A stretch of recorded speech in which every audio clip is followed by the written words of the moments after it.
Almindeligvis så ville jeg jo være i Odense, men nu er jeg jo blevet valgt i Folketinget, og derfor så har jeg jo min hverdag herovre. Og jeg er rigtig glad for, at jeg har fået mulighed for at holde talen her til World AIDS Day. Og jeg vil gerne starte med at kvittere for det samarbejde, der er mellem Lambda, men også Odense Kommune og Sex og Sundhed i Odense. Det viser virkelig, hvordan at man, hvis man har nogle stærke kræfter, der går sammen, og så kan man få skabt nogle rigtig gode initiativer. Her tænker jeg dels på Checkpoint, jeg tænker også på Café Trivsel, og jeg tænker på netværket for de HIV-smittede. Så der er god grund til stadigvæk at sætte fokus på AIDS, og det er det, fordi mange de tager det sådan lidt for givet. Er det noget, vi behøver at beskæftige os med? Er det noget, vi behøver at bekymre os om?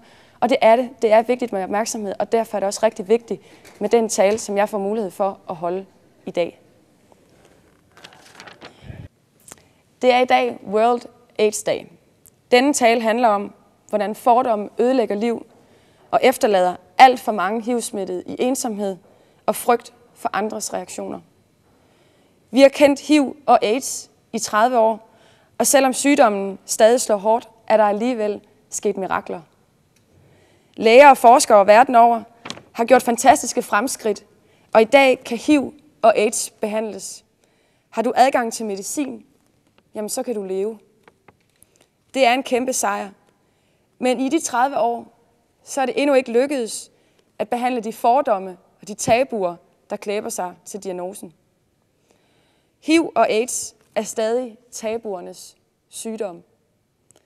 For uanset hvor i verden vi møder et menneske, der lever med HIV og AIDS, så møder vi fordomme.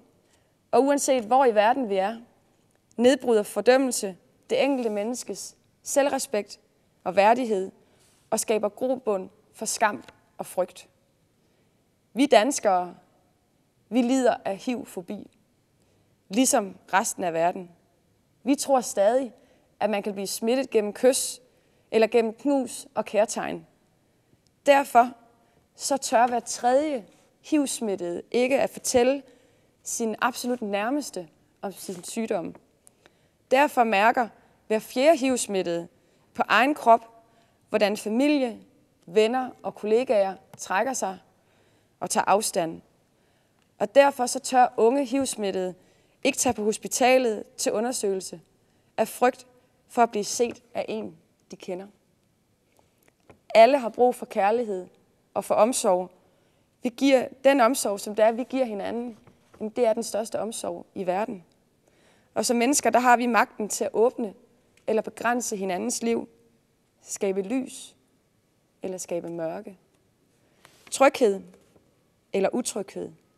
Og vi vælger selv, om vi vil være intolerante eller tolerante eller fordømmende. Det er op til os. Så lad os være modige, og lad os bruge denne magt til at være åbne og erstatte uvidenhed og skam med vished og respekt.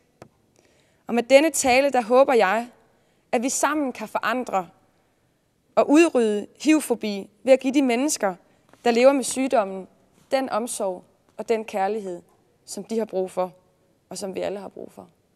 Tak fordi du lyttede.